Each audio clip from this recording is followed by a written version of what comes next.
é incrível, né, pensar, porque eu escuto as pessoas que falam comigo dizem assim, porque a gente sabe que no Brasil não se dá valor à ciência. E aí eu fico pensando, dá sim, não é? Dá sim.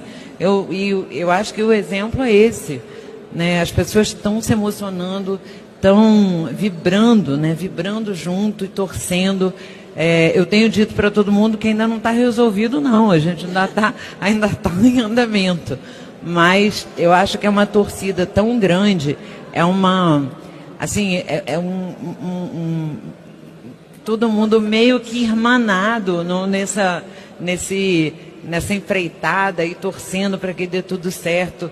E eu recebo muito, muito carinho de vocês aqui, muito carinho de vocês, esse prêmio maravilhoso. É um orgulho imenso. E é isso, assim, só agradecer muito.